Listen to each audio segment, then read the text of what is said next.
there's a quiet war that no one sees, a battle fought in silence between what we know and what we feel. Logic whispers in straight lines, promising control and safety, while emotion speaks in waves, unpredictable but alive. Between them lies a fragile human being, torn between certainty and chaos, reason and ache. You can feel it when you stare at your phone waiting for a message that logic says will never come, when your heart asks you to stay even as your mind knows it's time to go. This is not madness, it's the human condition.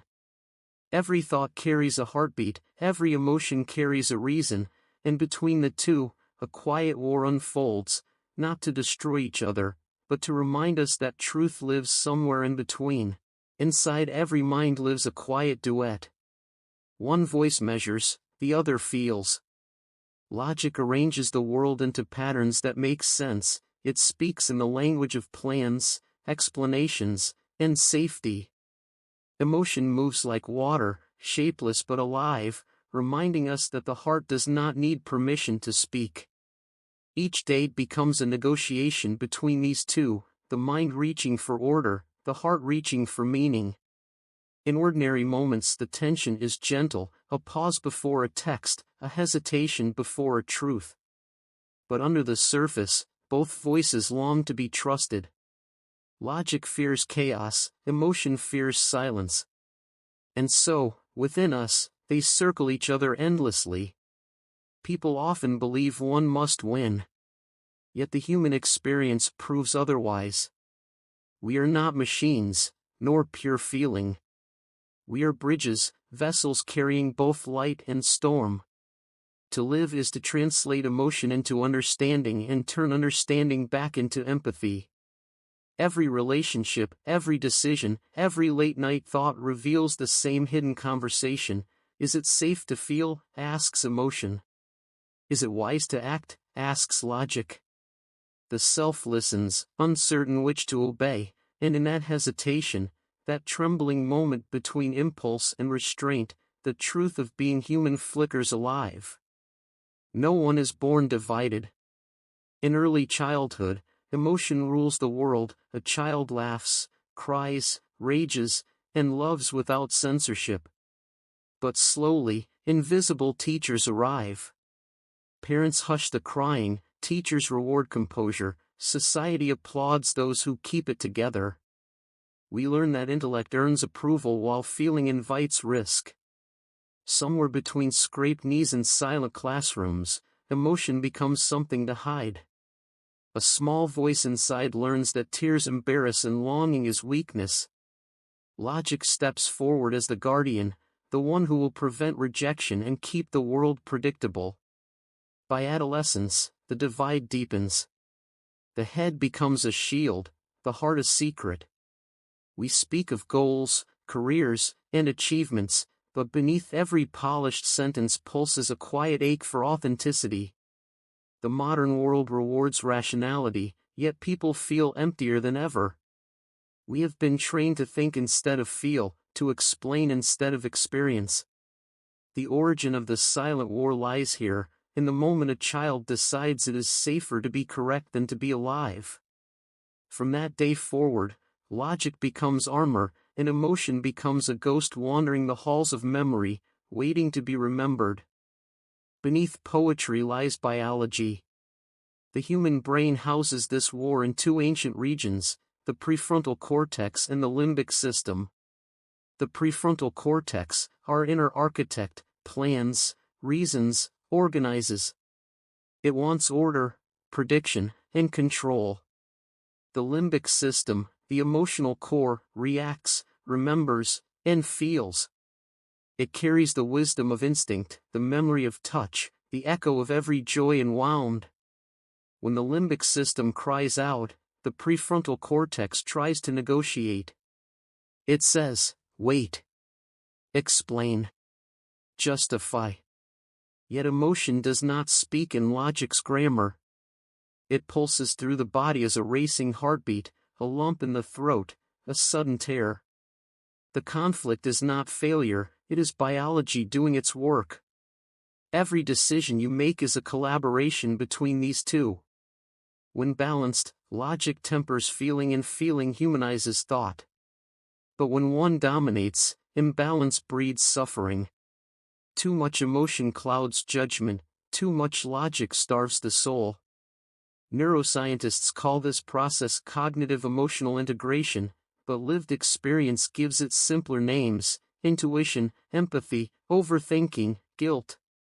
The body becomes the meeting ground where thought and feeling negotiate through tension, posture, and breath. Understanding this dance is not about choosing sides. It is about realizing that thought and emotion are not enemies, they are languages of the same mind, each incomplete without the other. There comes a time when logic becomes too clever. It builds walls made of reasons and calls them peace. You tell yourself you are fine because the evidence supports it. You explain away loneliness with statistics, heartbreak with philosophy, exhaustion with schedules. Yet something beneath refuses to stay silent. When logic betrays the heart, life becomes efficient but empty. You move through days like a well-written script devoid of color. Feelings are filed under unproductive. Smiles are rehearsed. People praise your composure but do not see the quiet suffocation behind your eyes. The mind was meant to protect, but protection without softness becomes prison. Every time you silence emotion in the name of control, a small rebellion brews in the dark. Eventually, the heart begins to whisper through fatigue, through insomnia, through the subtle ache of not knowing why you no longer feel alive. This betrayal is gentle, rarely explosive.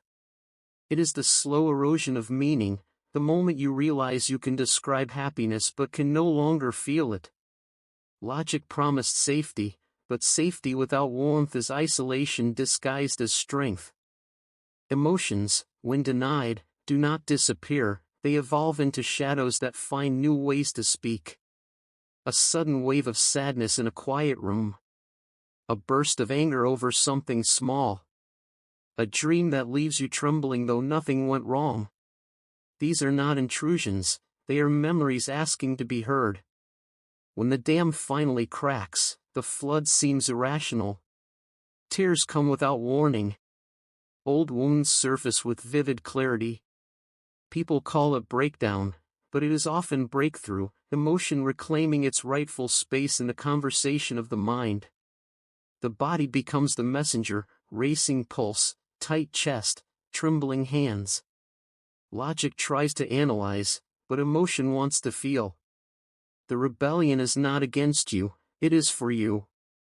It fights to restore the lost language of honesty. Every human who has ever loved, grieved, or longed has felt this uprising. It is the psyche's way of reuniting what life has separated. Emotion does not seek dominance, it seeks dialogue. It asks the mind to stop defending and start listening. Only then can the war soften into understanding. Integration begins quietly, not as a grand revelation but as a breath noticed for the first time. Logic pauses. Emotion breathes. For a fleeting instant, both recognize each other not as rivals but as partners. In therapy rooms, in journals, in moments of still solitude, people learn to translate the body's language into thought and thought into empathy. This is emotional intelligence, the mind learning to think with feeling and feel with thought. Integration does not mean chaos, it means cooperation. Logic becomes the map, emotion the compass. Together they guide you toward a fuller kind of truth, one that honors both safety and depth. When you allow sadness to be analyzed gently, it reveals meaning rather than overwhelm. When joy is understood, it becomes gratitude rather than indulgence. The integration of these two forces is not perfection, it is peace. In this space, decisions feel lighter. The body relaxes. You begin to realize that balance is not a destination but a dialogue, one that must be renewed each day between the head that plans and the heart that feels. At the end of this inner journey, the war does not end in victory, it dissolves into conversation. Logic and emotion sit side by side, like old friends who finally understand that they were never enemies, only interpreters of different truths. Life feels quieter now. Not empty, but calm. Thoughts still guides, feelings still colors. Together they form a language both precise and kind. The person who once lived divided now moves with gentleness. They speak with clarity yet feel with openness. They understand that strength is not the absence of emotion, and sensitivity is not the absence of thought. This is the peace between the two, the moment when the mind no longer fears the heart, and the heart no longer distrusts the mind. The war has become a dialogue, a balance, a living harmony.